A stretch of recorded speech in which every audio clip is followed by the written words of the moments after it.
清河，你妹妹喜欢那只玉簪，你让给她便是，非要抢来抢去，竟害她坠入池中。姐姐，你身上每一样东西都是属于沈家的，你凭什么不给？不嫁给王侍郎，你还想登天啊？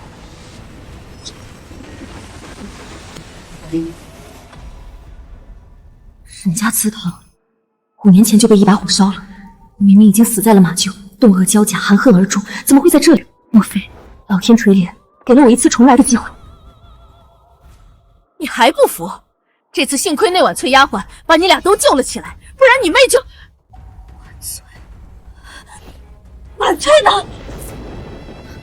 你吼什么？那贱婢捞起来就没气了，已经带人埋到后山了。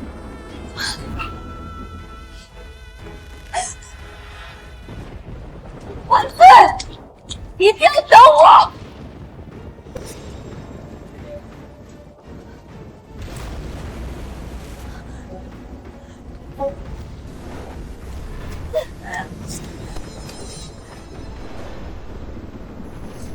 晚翠，晚翠，你醒醒！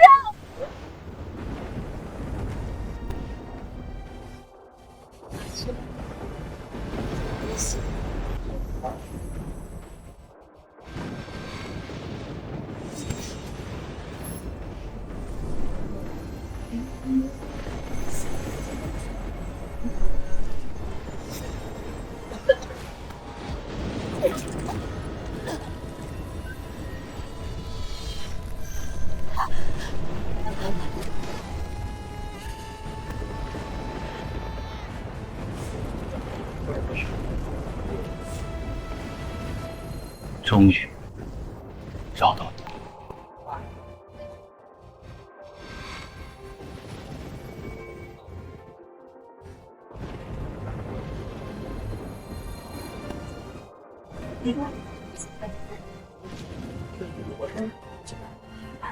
晚翠，晚翠，醒醒！小姐，我还活着，活着，我们都活着。上一世我冻死马厩，这一世我要与沈家恩断义绝。我沈清河的人，即使是阎王爷亲自来，也休想带走。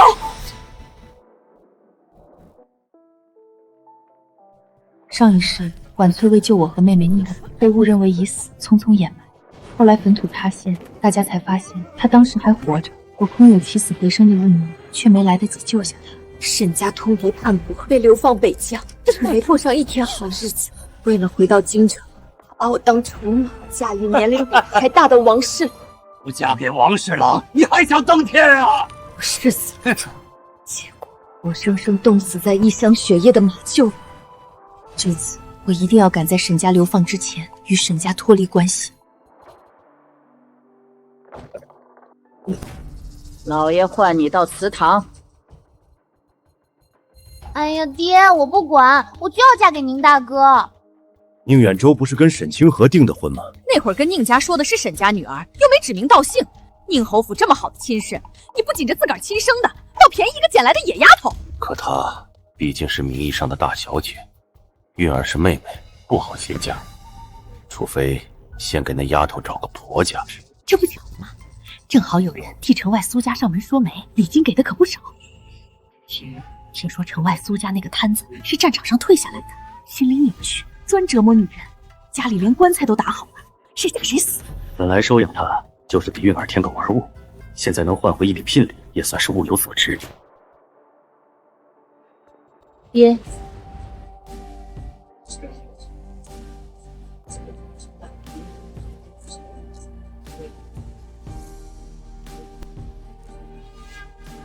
不知道爹唤女儿何时？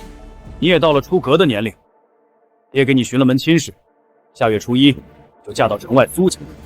城外苏家，听说是个发疯的摊子，苏老夫人天天想找门媳妇来冲喜，这就是爹给女儿找的好姻缘。婚姻之事本就是父母之命，沈家把你一个无亲无故的孤女养了10年，你凭什么拒绝？女儿明白了，谢父亲赐婚。既然我要嫁人了，妹妹一直想要的这只簪子，就留给妹妹当个念想吧。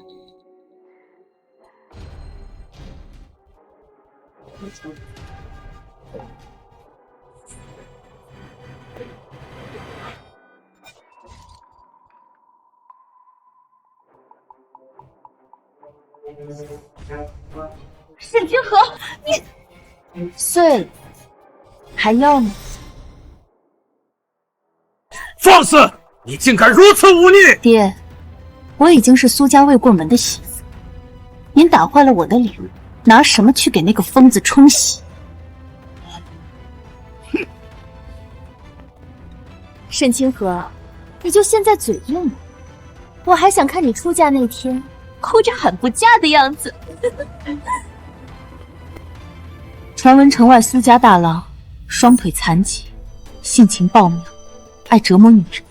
这些话都是我找的媒人特意向沈家告知，只有让沈家觉得我嫁出去生不如死，他们才会毫不犹豫地把我踢出门。而嫁人是我唯一的活路，况且苏大郎的战煞之气正好是压制天罚的反噬良药，这门亲事就是我的护身符。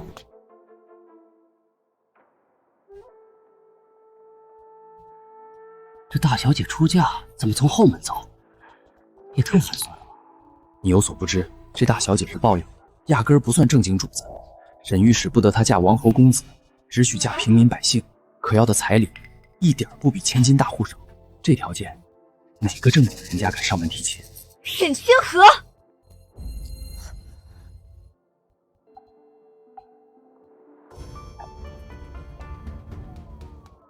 怎么样？要是你现在跪下，好好求我，我还能替你跟爹娘说说，让你继续留在沈家。若不然，你这一嫁，怕是没几天活头了。沈清河，你想清楚了，今日你踏出这个门，沈家与你再无半点干系。一言为定。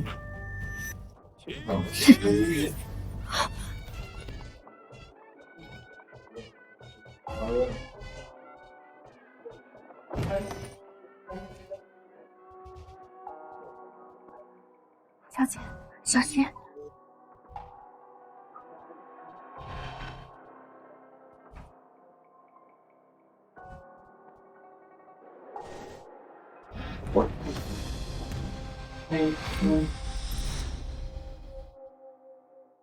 这好的金丝楠木又大又宽敞，就算现在死进去，也比上一世冻死在马厩强上100倍。这苏家，我算是嫁对了。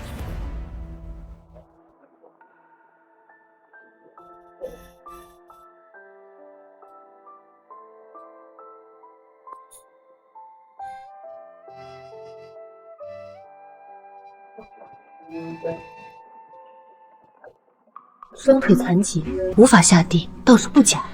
同拜高堂，送入洞房。听说沈大小姐特地给媒人放话，说我苏燕慈是个心理扭曲的暴虐摊子。沈大小姐这么赶着下嫁，就不怕今晚就死在这幸福村？京城的人都知道，沈家养女是个客卿的丧门星，从小就被御史府买回去当玩物。暴虐摊子配上绝世灾星，夫君不觉得这叫命中注定，天作之合？可算学到了。他这话什么意思？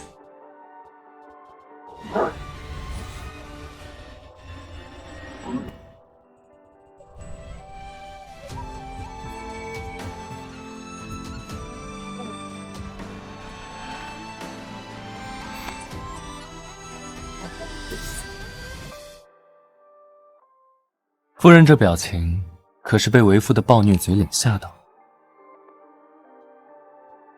妾身确实没想到，夫君是这般模样。没想到苏燕慈真是个摊子，还是没想到摊子长这样。我听婆婆说，夫君是在战场上受的伤，保家卫国，血染沙场，这是真男儿。夫君不必妄自菲薄。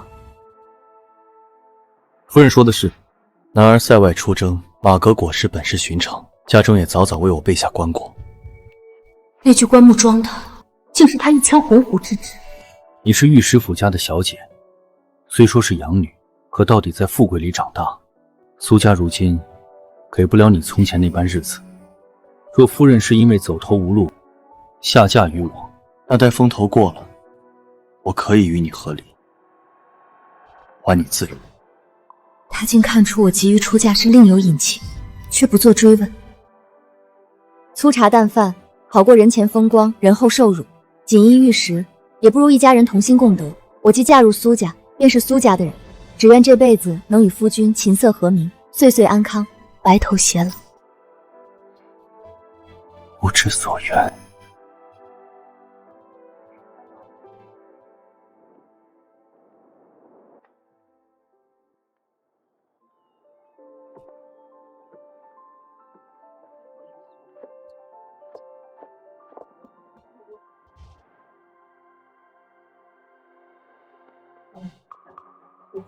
这什么时辰？你们在干什么？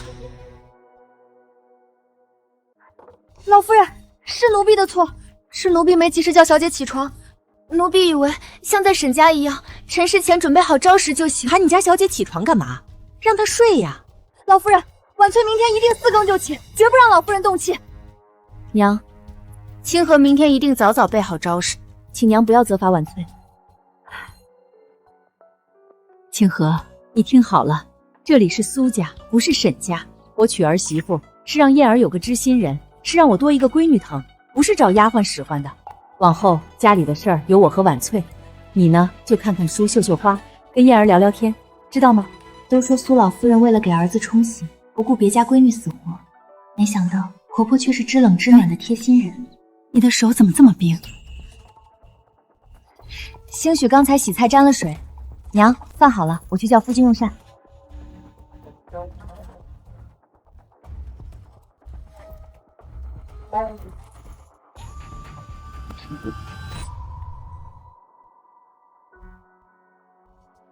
你的手怎么了？没什么。没想到救下婉翠的天法竟然还没结束。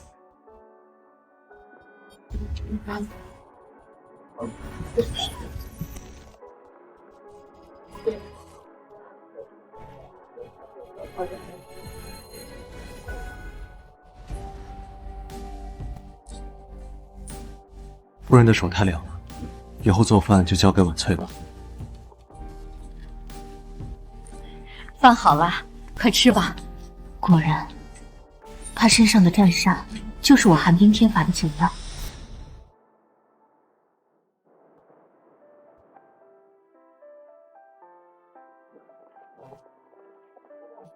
等一下，娘，还有什么吩咐吗？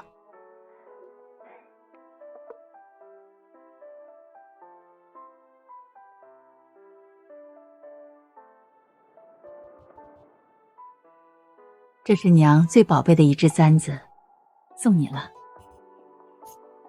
娘，我不能要。新媳妇儿3朝回门，打扮漂漂亮亮的，我苏家脸上才有光，收着。娘一番心意，夫人就收下吧。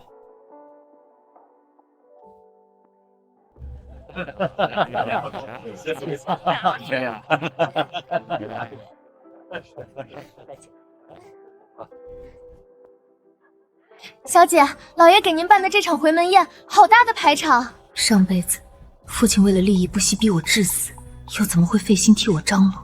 只怕另有文章。婉翠，你先和姑爷在此等着，我先进去打个招呼。是，小姐。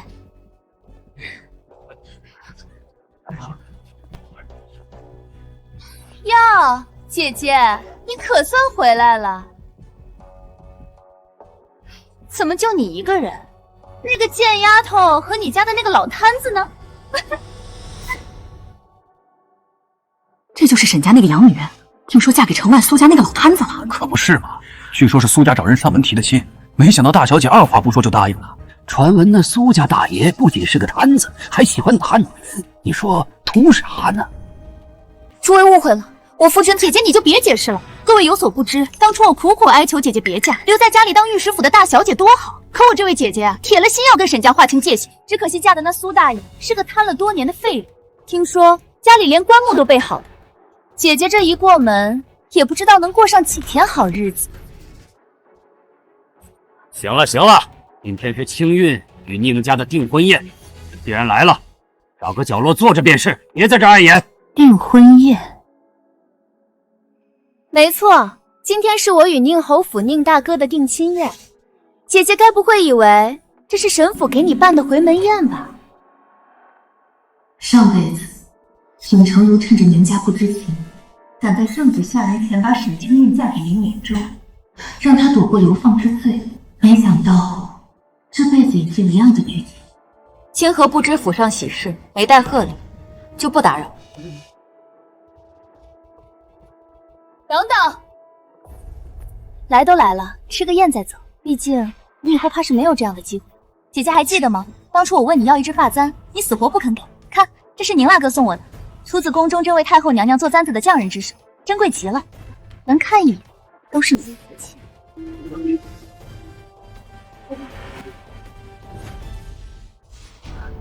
你为何有一样的发簪？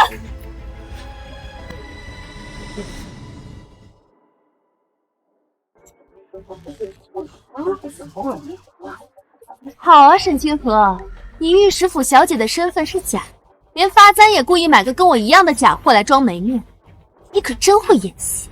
我不知道你的簪子什么来头，但这是我婆婆送我的簪子，在我心中，它最宝贵，独一无二。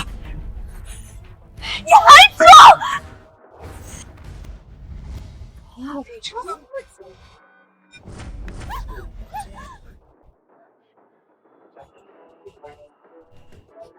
季山，谁要杀我？这是哪家高手？姑爷，还要吃莲子吗？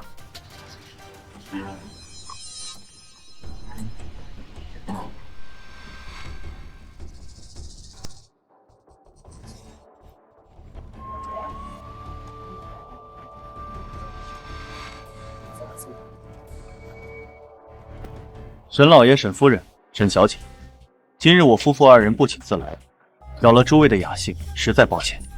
你谁呀？这儿轮得到你说话吗？在下正是清河的夫婿苏燕慈。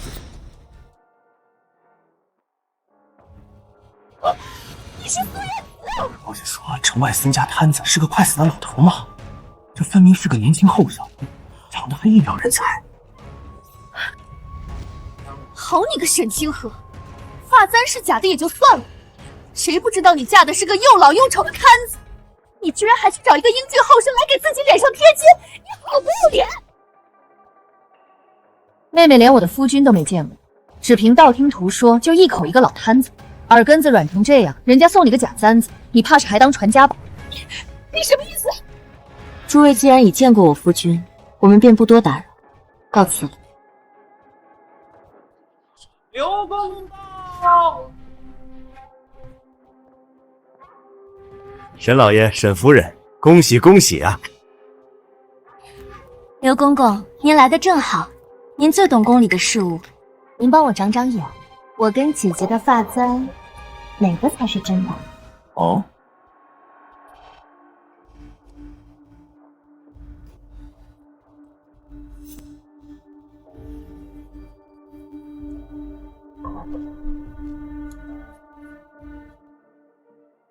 这只簪子玉质温润，雕工细腻，底部有内府标示，确是真品。至于这只，用料虽精，但雕工相差甚远，应是仿品。我靠啥？啊！刘公公，您是不是看错了？宁大哥说这是宫里赏赐的，费了好大功夫才到手，送我当定情物，怎么可能是假的？沈小姐若不信，大可另请高明。清韵，刘公公在宫中长眼数十年，什么宝贝没见过？你这是在质疑他老人家的眼力？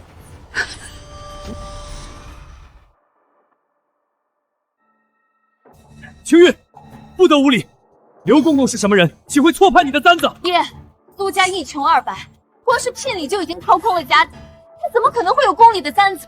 这里头一定有鬼！沈小姐，苏家现今虽是家道中落，没什么拿得出手，但先祖一曾想随太祖征战的荣光，这只簪子，母亲一直视若珍宝，才赠与清河。至于真伪，承蒙刘公公直言，还着金一个清白，苏某感激不尽。沈老爷，府上喜事在即，苏某不便久留，告辞。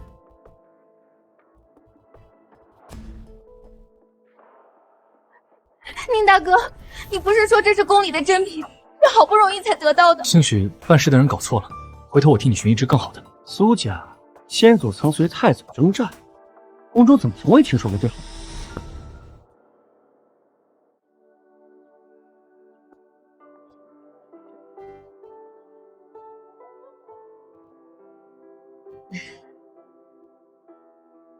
娘，这一身云来绣坊的衣服，穿在你身上真好看。娘，云来绣坊是京城数一数二的绣坊，这一身怕是花了不少银子，穿在清河身上破费了。哪家过日子花钱不是图个开心？你穿着好看，我瞧着欢喜，燕儿瞧着也欢喜，待会儿菩萨见了也定是欢喜。婉翠，你说是不是？是，小姐，以前在沈家，您总是穿些粗布旧衣，偶尔有件好的，那也是二小姐穿腻了不要的。这一身真的适合小姐。咱苏家虽说家道中落，但也没穷到揭不开锅，给新过门的儿媳妇做身新衣裳，这点银子还是拿得出的，你就安心穿着。走，今日初一，陪娘去甘露寺替燕儿上株平安香。是，娘。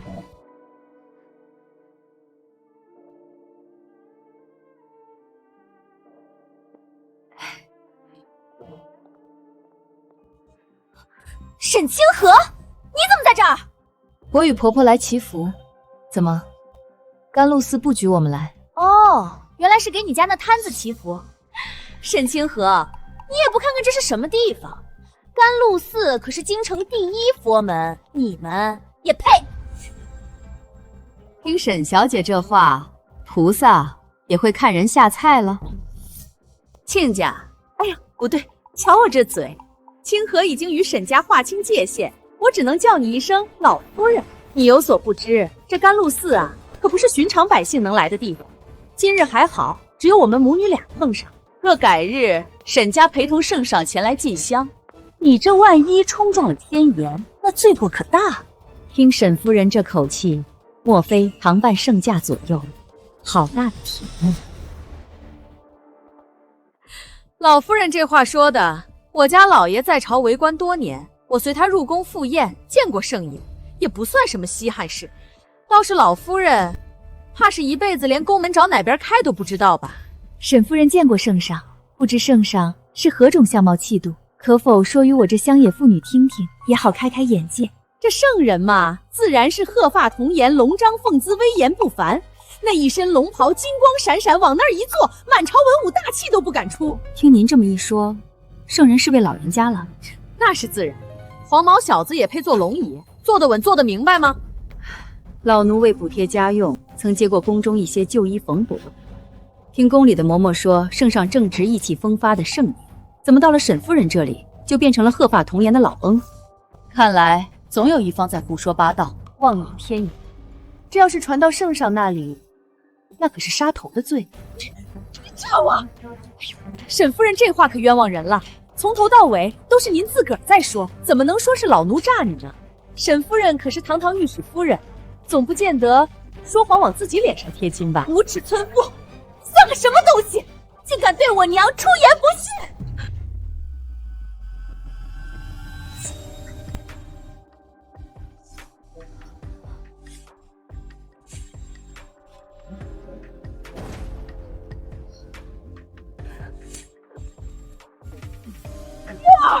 你这是干什么？不是，我的腿为什么没力气了？妹妹这是怎么了？还没过年呢，就行此大礼。放手！沈清河，你对我做了什么？我这是在警告你，要是敢对我娘动手，你这只手就别要。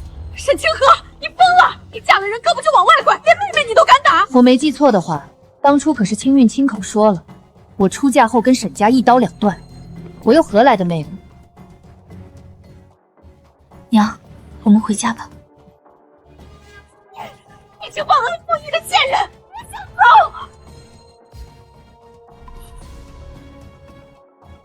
施主，佛祖面前慎言慎行。阿弥陀佛，阿弥陀佛。这位施主，请留步。方丈有何吩咐？施主似乎历经沧桑，如今也未曾看破，望佛祖能为施主指引一条明路。多谢方丈。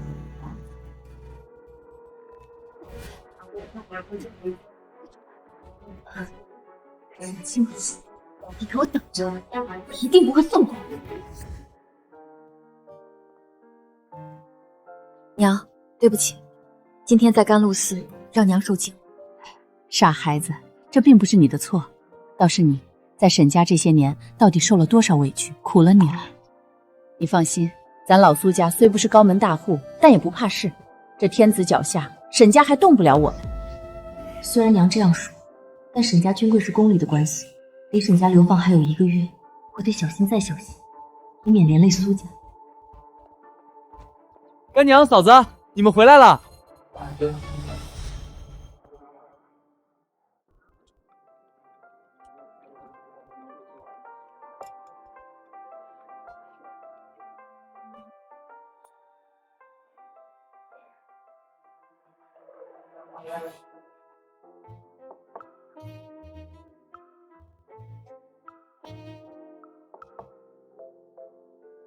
嫂子，你这手艺绝了！这是在宫里，但是在家里从来没吃过这么香的饭。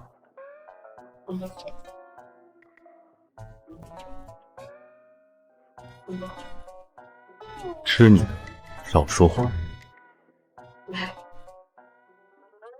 哎哥，你这就不对了。嫂子做饭这么好吃，我多夸2句怎么了？倒是你天天吃香的喝辣的，脸都圆了一圈儿。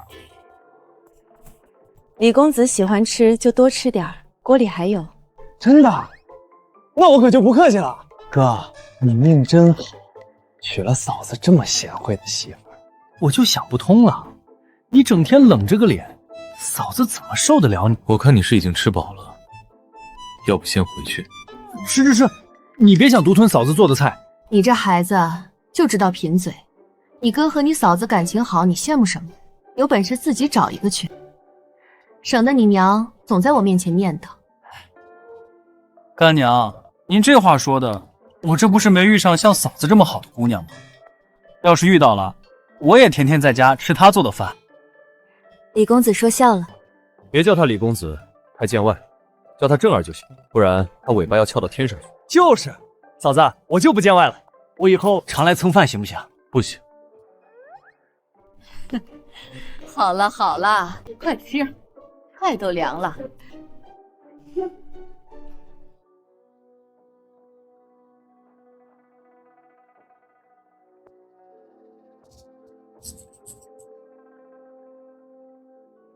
罪臣之女，你竟敢让她知会！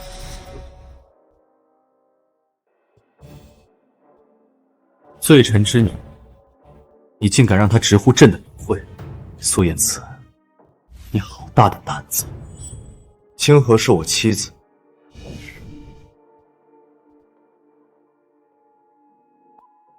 你妻子，苏言慈，你比朕更清楚，他父亲沈城儒在干什么勾当。朕已手握沈城儒派人在北疆通敌叛国的线索，只待朕取得证据。沈家不是买鱼抄斩，便是流放北疆。你娶的这个女人，说不定早就知情吐出来。吐什么？我夫人做的饭，你不配吃，吐出来。哥，我好不容易吃顿饱的，你不知道宫里那些御厨做个菜雕龙画凤就不是人吃的。吐，这都下肚子了，拿什么吐啊？行，下次别来了。别，哥，我错了，我错了。我不该怀疑嫂子。清河他是沈家的养女，但凡他能得到沈成儒半分亲信，也不至于在沈家受这些年的屈辱。你们才成婚没几天，当真如此信任他？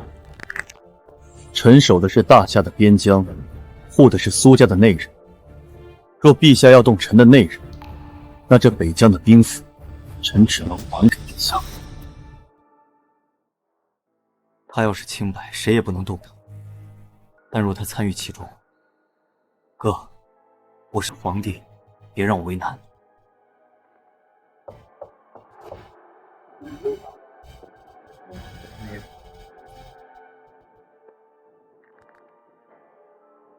正儿，我做了一些桂花糕，你带回去，让神母也尝尝。谢谢嫂子，下次我还来。哥，我走了啊！我跟你说的事儿，多上点心啊。你们兄弟俩感情真好。他在自家脾气可大了，没有人不怕他。今天是花灯节，夫人赏脸一起欢欢。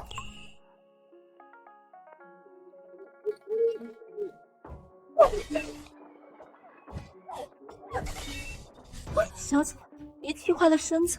沈清河那个贱人，还嫁人没品，就不把沈家看眼里了。要不是沈家收人，我早死外头了。谁又惹我的韵儿生气了？宁大哥，还不是我那个便宜姐姐，嫁了人就抖起来了，今天居然还敢对我动手。我向爹告状，爹说最近他要谨言慎行，不能落人口实。区区一个养女，一个摊子，也敢欺负我的韵儿？放心，这口气一定会替你出。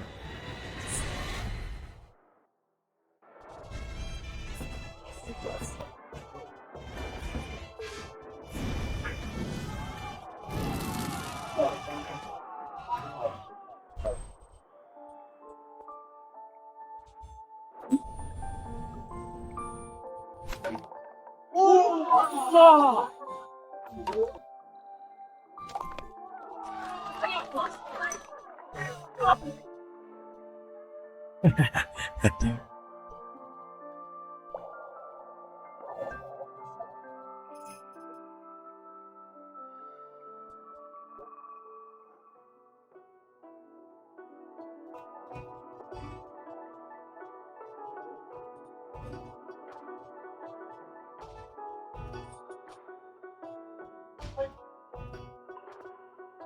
他们手中的乐器好生奇怪。那是胡琴，北疆那边很常见。夫人去过北疆？去过。朕已手握沈城儒派在北疆通敌叛国的线索，沈家不是满门抄斩，便是流放北疆。你娶的这个女人，说不定早就知情。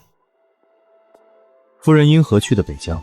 若我说我是为了寻一个曾在北疆大杀四方的盖世英雄，夫君会信吗？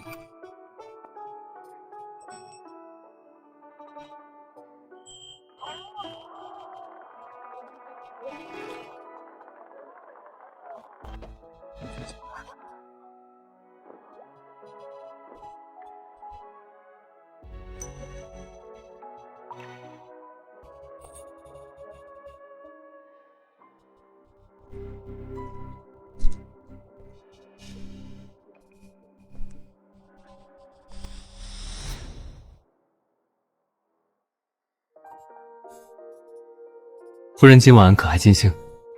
自从我娘走后，我就再没来过花灯节。要是夫人愿意，以后每年的花灯会，我们都来看。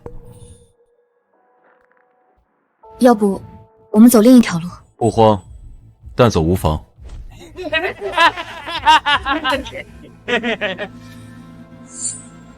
诸位，有事。沈清河，你猜现在还有人能救你吗？沈清玉，我都已经离开沈家，你为何总不肯放过我？为何？因为你不配，你不过是捡回来的野种，10年前就该死在路边。你平白享受了我沈家的荣华富贵，你也配姓沈？我虽有大小姐之名，却日日操持家务，侍奉双亲，与寻常侍女无异。难道这样还不够消除你心头之恨？不够。要不你跪下来，给我叩10个响头，我心情好了，说不定就当没看见。还愣着干嘛？压过来给韵儿磕头。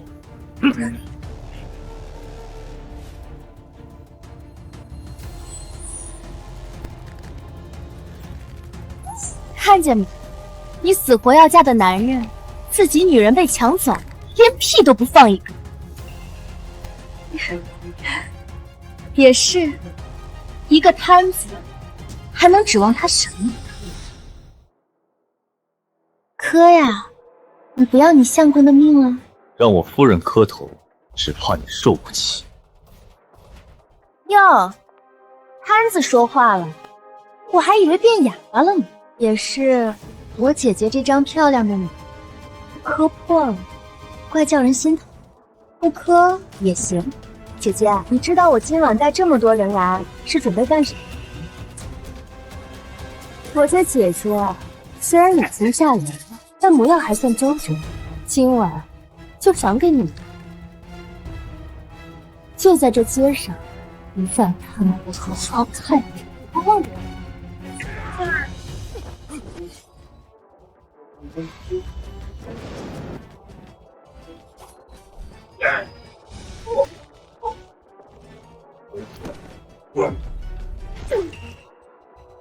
臭娘们儿，竟敢暗算你大爷！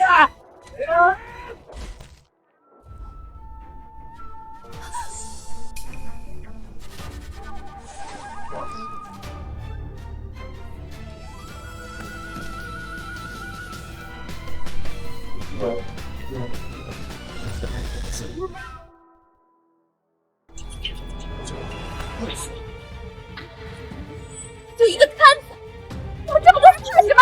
都给我上！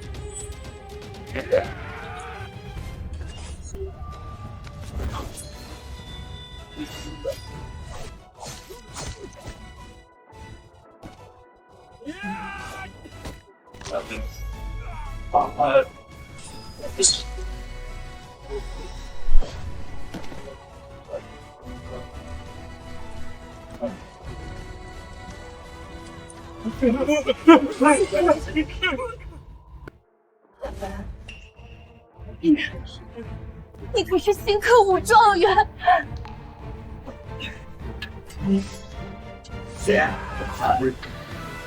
武状元是累得这么花架子，我这是站着杀人的气，还有胜利。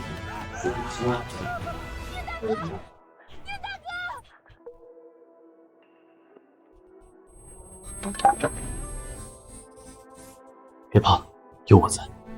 即使是阎王爷亲自来，也休想带走你。还有气。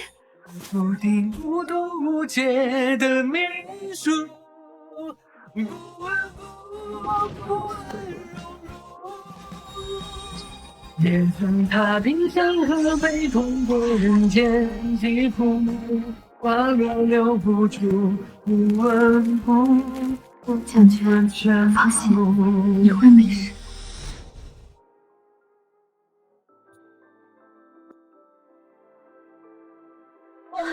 小姐，你可算醒了，吓死婉翠了。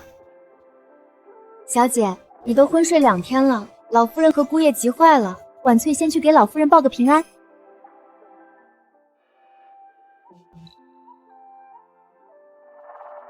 吓坏了。只是做了一个梦，夫君没受伤吧？几个小毛贼，比起战场上兵戈相见，不值一提。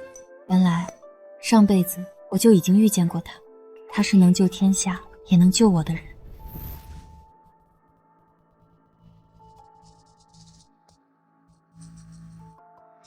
施主似乎历经沧桑，如今也未曾看破，望佛祖能为施主指引一条明路。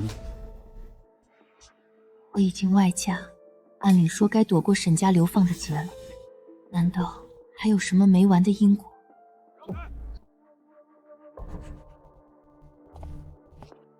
？3天后，关中太后娘娘寿辰，北疆也派了使团来贺寿。这些异族人哪有什么好心眼儿，肯定背地里搞鬼。上辈子王侍郎用北疆使团与沈成儒私通的密信告发沈家流放，但为时已晚。北疆使者通过沈成儒在太后寿宴上搭上了大夏内情，1年后飞身入战，军情泄露，大夏前线破坏。如果这一事让北疆使团和沈成儒搭上线，电死他，还会重演差点战死沙场的噩梦。如果我能截到北疆给沈成儒的密信，或许能断了这条线，就1年后的战场。可我已经不是沈家人，要如何接近沈成儒？小姐，老夫人的糕点买好了，咱们回家吧。大小姐，大小姐，福伯，你怎么在这儿？大小姐，可找到你了，老爷让我请你回去一趟。福伯，小姐不会再回沈家了。大小姐，你就帮帮老奴吧，要是你不回去，我这把老骨头怕是……福伯，我这就跟你回去。你先回苏家，我去就回，不要告诉老夫人和姑爷，免得他们忧心。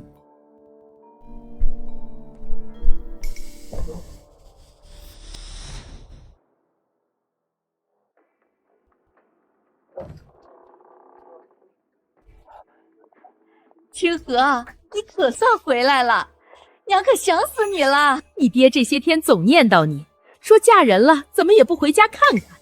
清河，你也知道你妹妹那性子，刁蛮任性，没轻没重，已经狠狠训过她了。青玉是爹的亲骨肉，就算他把女儿打死，爹也不会舍得说一句重话。今天爹却为了女儿骂他，莫非沈家出了什么麻烦，需要女儿出来挡灾？清河啊，你那夫婿虽说有点功夫，可终究是个摊子，还年轻，真要一辈子耗在他身上，爹有意替你另觅良人，你意下如何？不知道爹看中了哪家公子？王侍郎他有意那一方妾室。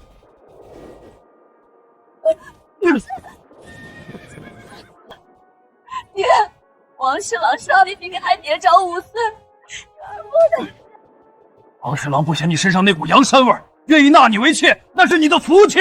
王侍郎的原配是被他活生生打死的，爹这是要把女儿往火坑里推。一个养女而已，那就死了。爹，只要我拿到密信，沈家就得提前上路。爹说的是那位比您还年长5岁的王侍郎。清河，爹也是为你好，这男人年纪下点才会疼人呐。清河终归已嫁作人妇，青玉与宁家虽定了亲，到底还没过门。这么好的亲事，不如让给青玉。不行，青玉要是被他打死了怎么办？你爹就随口一说，你不愿意就罢了。来，这是娘特地让人炖的燕窝。以前家里好东西多，总顾着你妹妹，要把你给忘了。如今你愿意回家，娘心里高兴。这盅燕窝就当给你赔不是了，快趁热喝，免得凉了发腥。谢谢娘。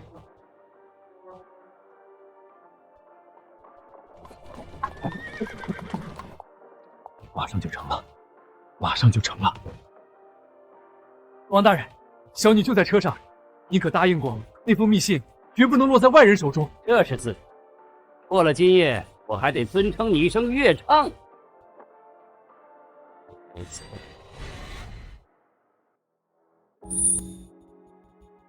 对不起，姑爷，我不该听小姐说的瞒着你们。找到夫人了吗？回大人，傍晚时分，沈家马车在王侍郎府外送了一名女子进府。一定是小姐。马上去王侍郎府。是，大人。李公子他也往王侍郎府去了。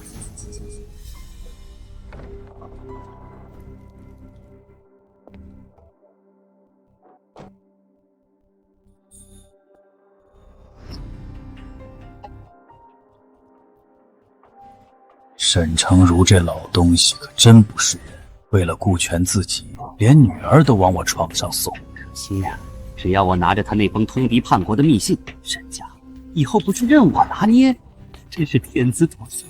我见犹怜，美人，我就来疼你了。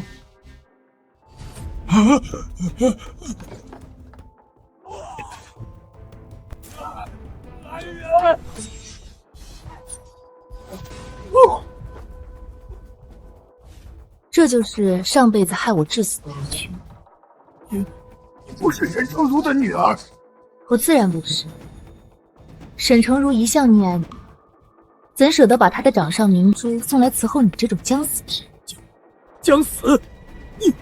你下了毒！我从前吃过亏，得过教训。自那以后，为了避免悲剧重演，我随身带着毒。你看，这不就正好用上了？王大人不妨猜一下，解药我有没有带在身上？刺杀朝廷命官可是死罪！死罪？等御医来了，也不过会说王大人马上疯，贪色暴毙吧。你到底想要什么？我要沈成儒那封通敌叛国的密信。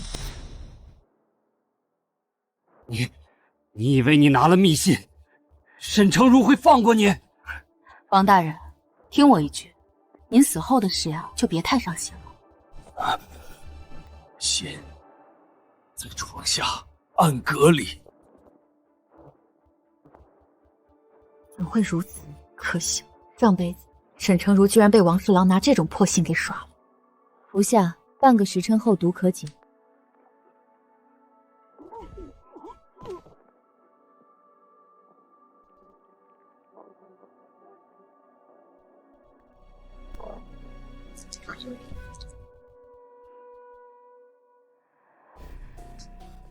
有了这封密信，就能引蛇出洞，将沈成儒定罪。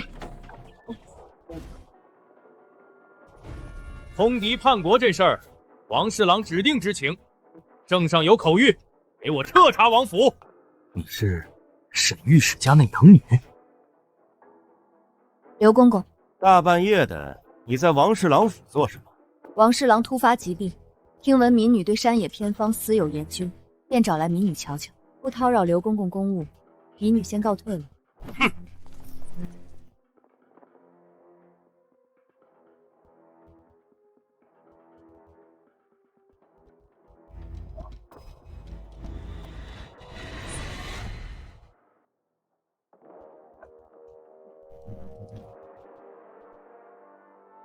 拜见陛下。清河呢？天老，他是被沈家所算计。王氏，你怨不得我。他出现在王侍郎府中，身上还搜出了北疆给沈家的密信。现在不是你我两人信不信的问题，是朝廷人相信他不会通敌。我说过，她是沈成儒的女儿，身在其中，再合理不过。当初先祖是在苏家辅助下打下的这片江山，你们苏家淡泊名利，只想镇守边疆。朝中没有人知晓镇北大将军是谁，只有朕知道。若不是你，朕无法安稳坐在这个皇位上。你别忘了，你的腿因何而断，而你家中那具棺木是为何而配？苏燕慈，家国为重。沈氏，有人来看你了。看来我要的契机，嫂子，终于来。家里可还好？哥他听说你通敌叛国被抓，气得当场吐了血。叫大夫了吗？大夫说急怒攻心，伤了肝，得静养。嫂子，哥可经不起再折腾了。你跟我说实话，你到底有没有通敌？我说我没有，你信吗？那嫂子，听正儿一句劝，你跟哥划清界限吧，不要连累了苏家。嫂子，正儿，当下有些话，我不得不说，你可听好了。把看守沈氏的禁军撤掉。皇上，这沈氏可是重犯，撤掉禁军难免会出事啊。哼，出事了，正好。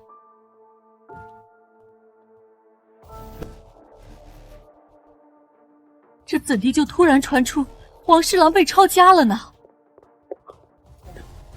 怎么样了？王侍郎被抄家，禁军在沈清河身上搜出了密信。这道如何是好？如何是好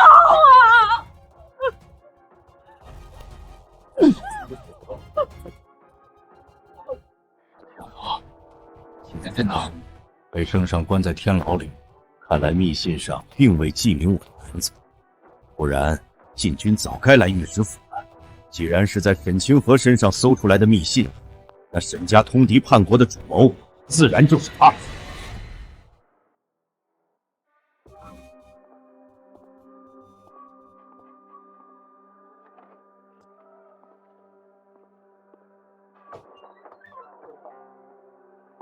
完了，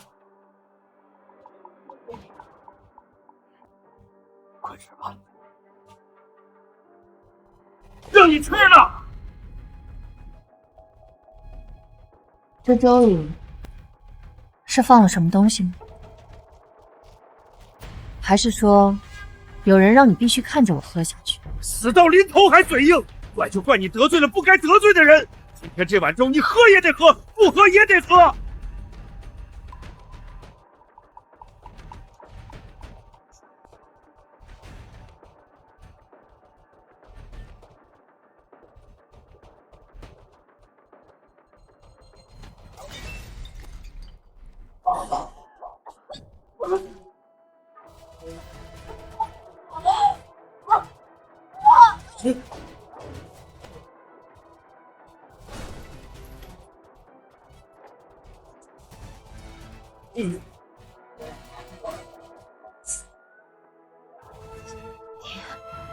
沈家的断头台替你大好了，你可别让女儿失望。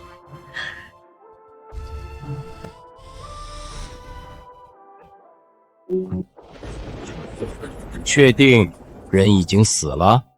大人放心，那碗粥是小的亲手灌下去的，那娘们舍不得死，还挣扎了半天。办得不错。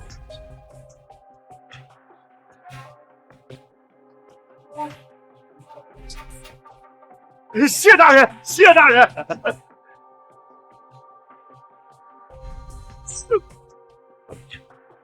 这我说什么都没有人会怀疑，毕竟死人是不会为自己喊冤的。刘公公，我那固山养女通敌叛国一案，不知查得如何了？哎，人嘛，莫名其妙的出了点纰漏，这案子自然也就悬着了。那圣上对沈家可还信任？沈大人，您这可是为难老奴了。我们这些当下人的哪敢揣测圣上的想法？刘公公所言极是，是沈某冒昧了。不过老奴昨夜伺候圣上批折子，倒是隐约听见圣上念叨了一句：“宁可错杀3000，不可放过一人。”沈大人，您说圣上这话是冲着谁呢？圣上根本没有放下对沈家的怀疑，查到咱们头上只是迟早的事。这可咋办啊？我们一把年纪了，可韵儿她还小，圣上会放过她吗？大夏律法，祸不及外嫁女。你去找宁侯府，让韵儿与宁家那小子赶紧完婚。老爷，你是不知道，王侍郎家被抄的第2天，宁侯府就差人来退婚了。这宁家鼻子到领，如今还有一个法子。世人皆知，沈御史家嫁了一个女儿到城外苏家，如今沈清河死了，韵儿正好留着。什么？你让我去找那个摊子？你要让我去伺候那个摊子？这是你和沈家唯一的活路。世人只知我沈家嫁了一个女儿到苏家，若让韵儿成为苏家的媳妇，那沈清河自然就成了那个未出绝的沈家小姐。沈清河本来就是一个养不熟的白眼狼，背着沈家干些通敌叛国的勾当，沈家不知情也说得过去。当日韵儿与宁侯府定亲，来了那么多贵人，他们要是走漏了风声，怎么办？连宁家都恨不得立马撇清关系，那些所谓的贵人精着呢，谁会趟这趟浑水？那刘公公呢？他可是亲眼见过沈清河与苏家那摊子。阉人伴君如伴虎，最怕惹火烧身，从来只管听令，不敢多嘴。沈清河已经死了，这事儿唯一能说话的只有苏家。他们娶了个通敌的媳妇儿，正怕被连累。只要韵儿过去稍作挑拨，苏家为了避免被波及，必定与沈清河撇清干系。韵儿，你可听明白了？姐夫，姐夫，开门啊！二小姐，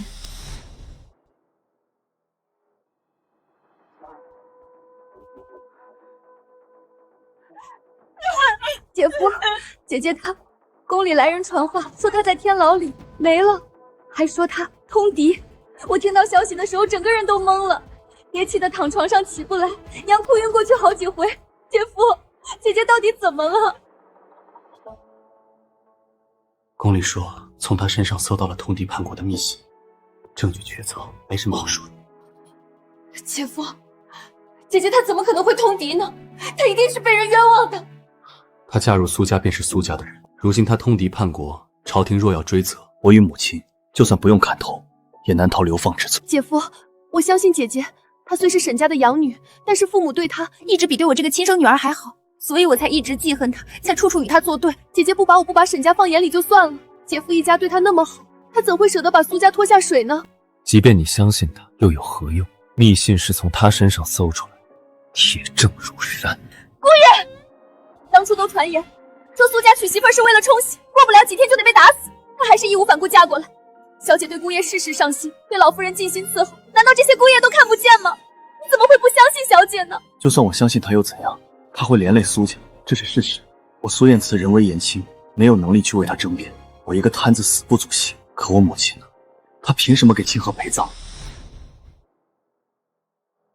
爹说的没错，摊上这种杀头的嘴，苏燕慈一定迫不及待的与沈清河撇清关系。姐夫，你别太担心，姐姐既然嫁了苏家，咱们就是一家人。爹他在朝中做官，一定会尽力周旋，绝不让姐姐的事连累苏家。谢谢你，云儿。姐夫，你的手好凉，这些天怕是为了姐姐的事儿茶饭不思，我去给你倒杯酒，暖暖身子。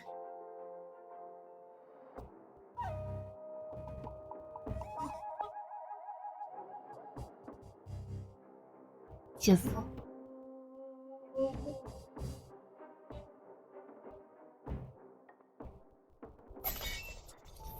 苏家这摊子生的倒是一副好皮囊，难怪沈清河那家人把他捧在手心。也罢，我也不算亏。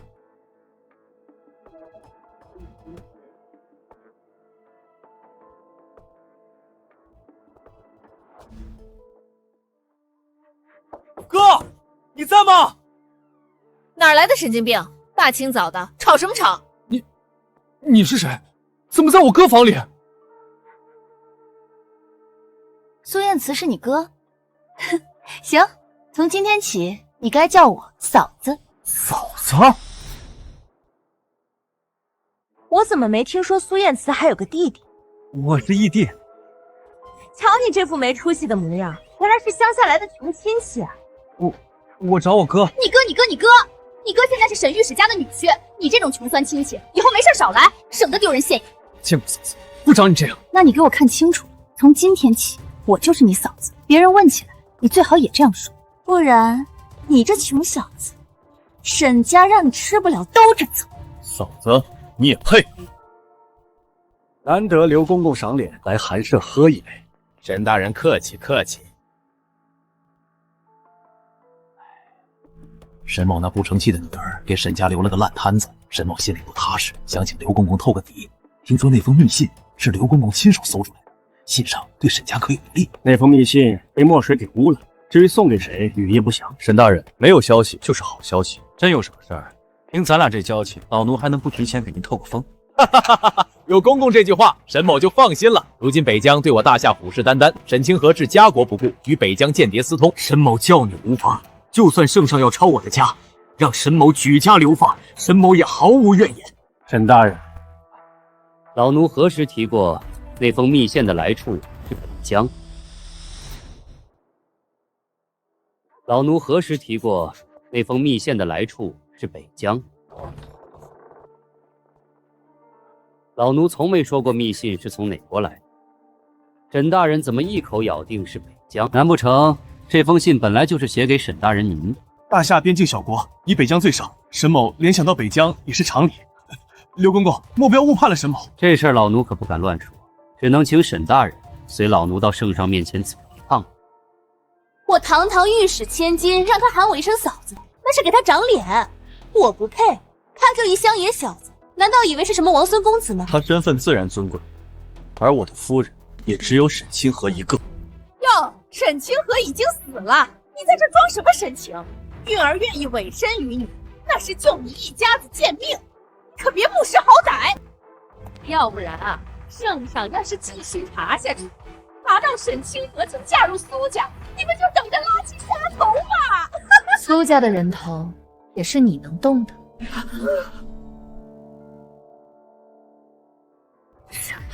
沈清河，你不是死了吗？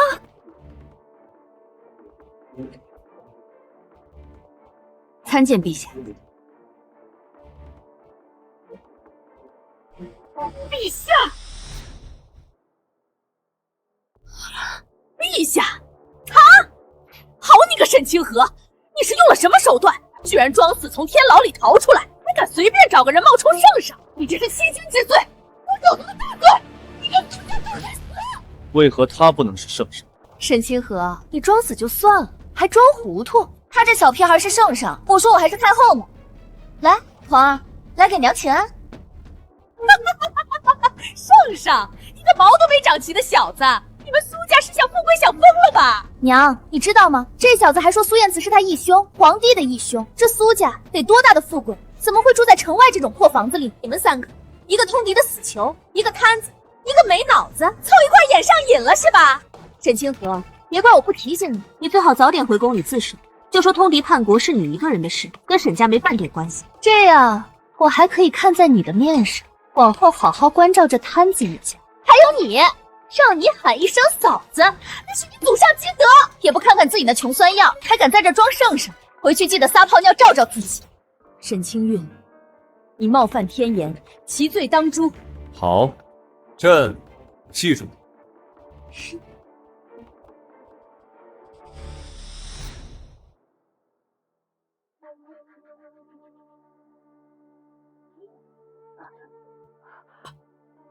刘公公，您怎么来了？爹！刘公公，我爹犯了什么事儿？为什么要绑着他？陛下，正如沈姑娘所料，沈大人知道密信来自北疆。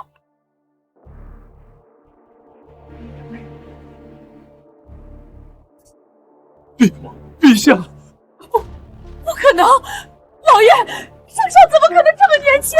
闭嘴！这个有眼无珠的蠢妇，还不快跪下认罪！陛下，陛下，是民妇愚昧，民妇嘴贱，求陛下开恩，饶了民妇一家吧，我再也不敢了。陛下，民女是受人挑拨，是沈清河这个逃犯故意挑衅民女，让民女对陛下出言不逊。我好意提醒你冒犯天颜，倒成了我的不是了。你怎么还活着？沈大人，老奴又搞不懂了。老奴也从没说过沈氏死了，沈大人怎么一口咬定他没了呢？刘公公，我那富山养女通敌叛国一案，不知查得如何了？人嘛，莫名其妙的出了点纰漏，这案子自然也就悬着了。莫非是沈大人命人下的手，杀了沈氏？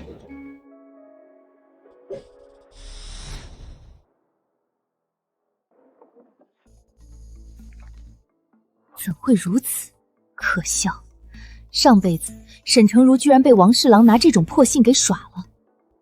这封信有北疆藩王的花押，确是通敌罪证。可是单凭收件人是与救不良的沈公，根本无法指证沈成儒。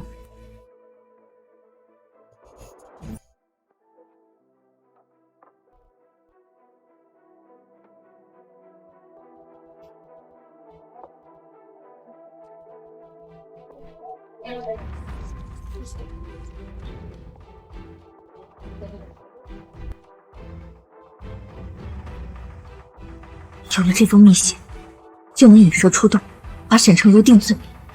你们兵分三路，务必找出通敌的罪证。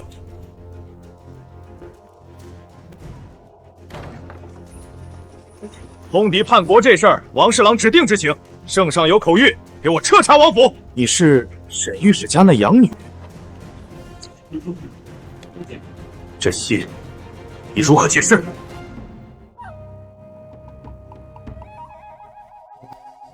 嫂子，哥哥经不起再折腾了。你跟我说实话，你到底有没有通敌？我说我没，你信吗？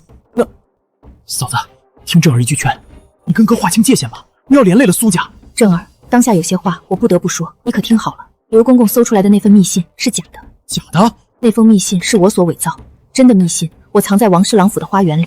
嫂子，你疯了！你为何要这样做？因为真的那封密信根本没写明收件人是谁，就算查到沈成儒头上，他死不承认，朝廷也没法给他定罪。我抄写了一封一模一样，故意把临摹的北疆藩王的花押弄花。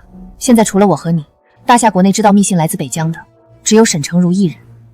可是，单凭这封写信人和收信人都不清楚的密信，朝廷也查不到沈成儒的头上。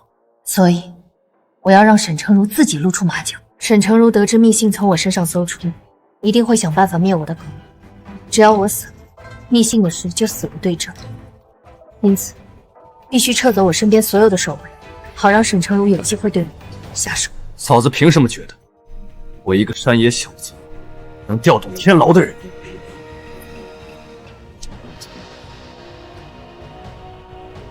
请陛下相信民女，救大夏于危难。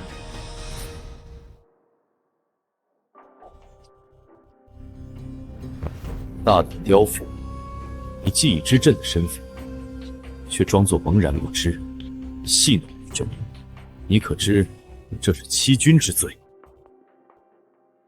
圣上感念太后寿辰，特开天恩，宣沈诚如一家流放北疆。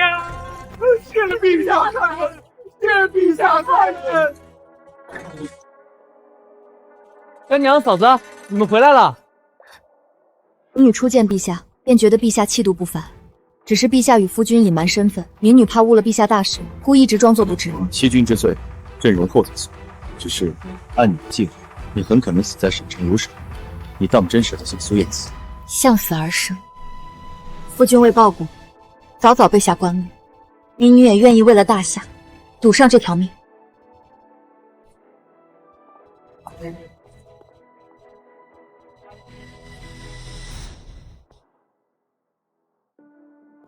把看守沈氏的禁军撤掉。皇上，撤掉禁军难免会出事啊！出事了，正好。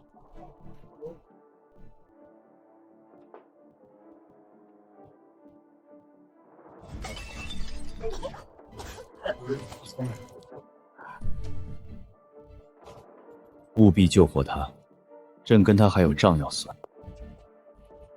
好险！幸好他这一针护住了自己的心脉。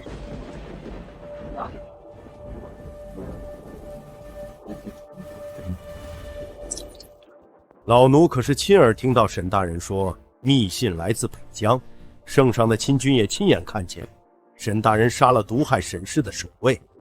沈大人，你可还有什么话要说？不是，真是冤枉的。沈大人，太后寿宴的宾客坐席安排，似乎是沈大人所负责的吧？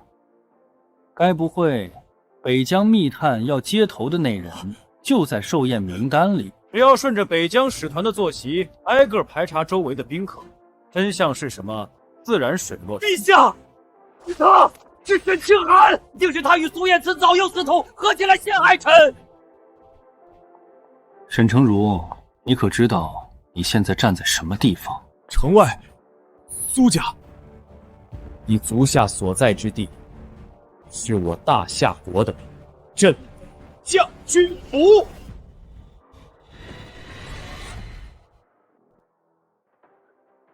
镇北将军，朕登基那年，北疆偷袭我大夏边境，苏将军带着5000亲兵，硬生生扛住北疆3万铁骑，撑到援军到来，为此伤了腿，成了瘫子，解甲归来。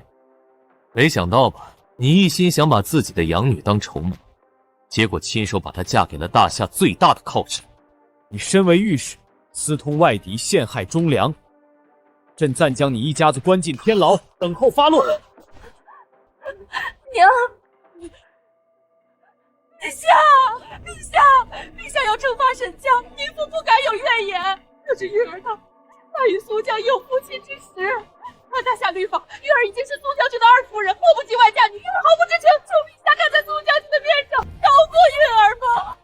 沈夫人，苏某当年北疆一战，不仅伤了腿，还落下隐疾，从此不能人道。苏某与清河尚未圆房，跟沈小姐又何来夫妻之实？玉儿，他说的是真的吗？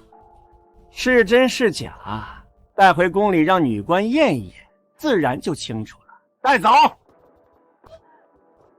求陛下开恩，饶过玉儿。苏将军为了不让夫人猜疑，竟当众说出自己难以启齿的隐疾。苏将军与夫人果真情深意重，让朕好生羡慕。让陛下见笑。但沈清河欺君一事，朕不能当没发生过。该不会你们夫妻俩早就通好气，把朕当猴死？苏燕慈，朕在问你话。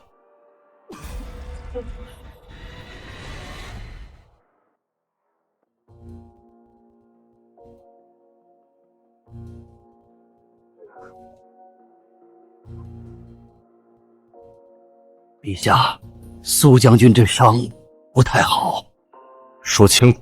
将军本就不能人道，昨夜被下了情药，药性无法出散，反冲心脉，整个人犹如被烈焰焚烧。如今又耽误了一夜，已伤及五脏六腑，恐怕会怎样？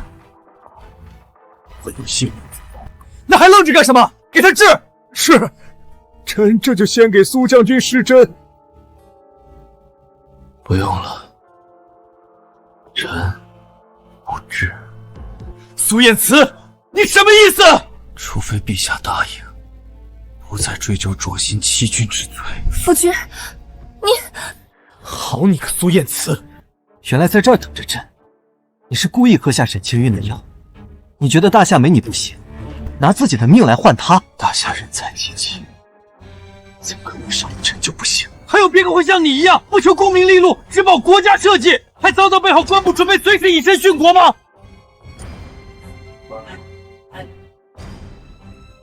陛下本就没想治卓营欺君之罪，陛下怕的是臣对清河用情太深，并无法把陛下把大夏放在首位。燕慈，陛下，再不施针，苏将军真的撑不住了。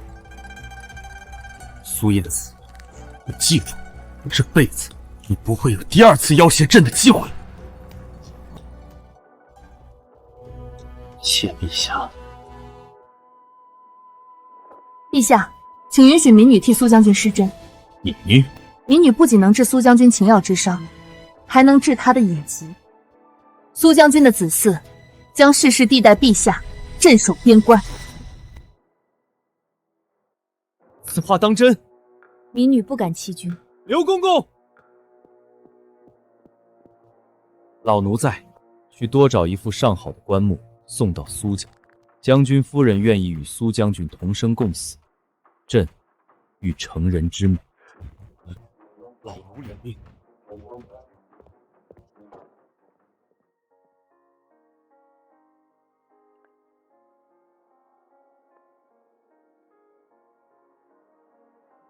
我常常做一个梦，梦里我在北疆，将士们都死了，战马也倒了，我身负重伤，倒在尸堆里。后来出现了一位姑娘，她施针救了我，自己却被冰冻所吞噬。梦醒后，我找了她很久，直到那天晚上，我在神府后山遇见了你。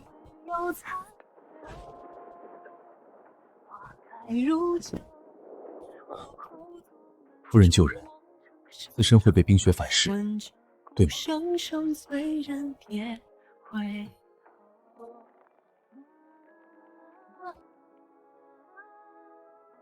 我真是这样，我不需要夫人救我。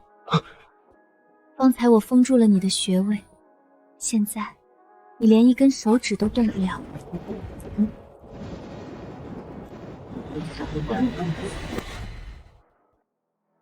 清河，你……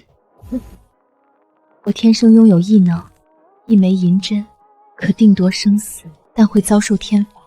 我亲娘怕我受人利用，从不许我在人前显露。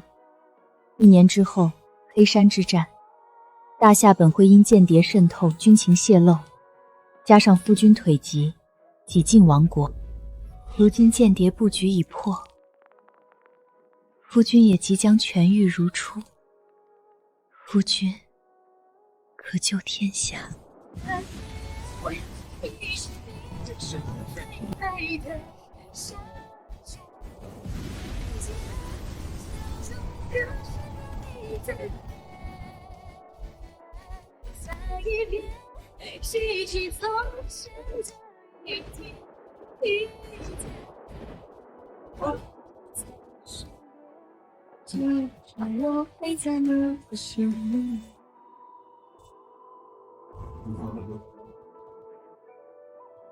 这还没过中秋，怎么就下起雪来了？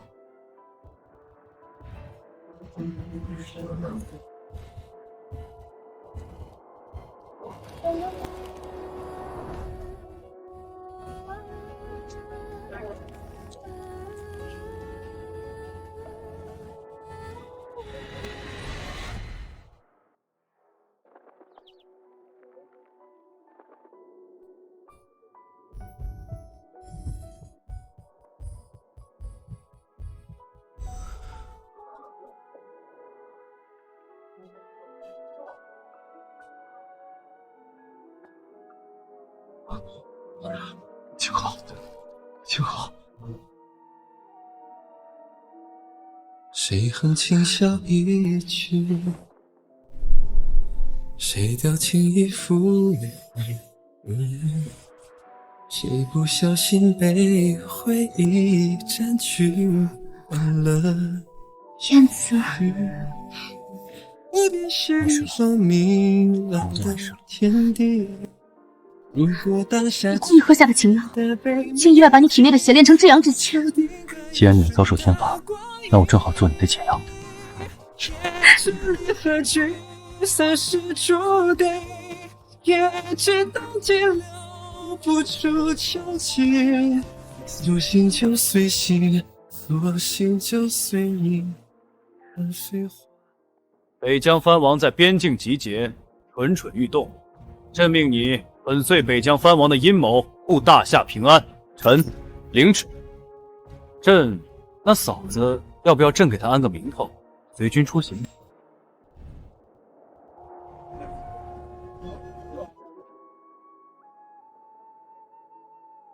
抬下去吧。谢夫人。小姐，你已经连续几天没合眼了，求你歇会儿吧。将军这一战已经打了7天7夜，你叫我如何安心歇着？上辈子燕慈就是在这一仗里身负重伤，差点没命。这辈子虽改了命，可我只是害怕。夫人，前线传来消息。快说！将军活抓北疆藩王，凯旋而归，已经快到基地了。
这是我母亲2块羊汤的钱，钱拿走了，我们怎么活？你懂什么？跟我拿钱打通关节，我们就能回大夏。这鬼地方，我一天也不想待了。都嫁给王氏了，你还想登天啊？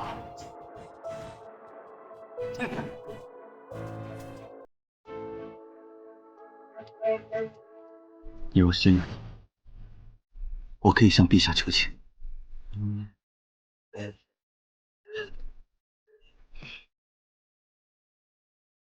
他们加之于我，我尚可不计较。如若他们真有一丝养育之恩，上辈子我也已经拿命还清了。可他们通敌叛国，祸害的却是千千万万的大夏子民。还有你，我不能因为一丝错语而放任风险发生。走吧。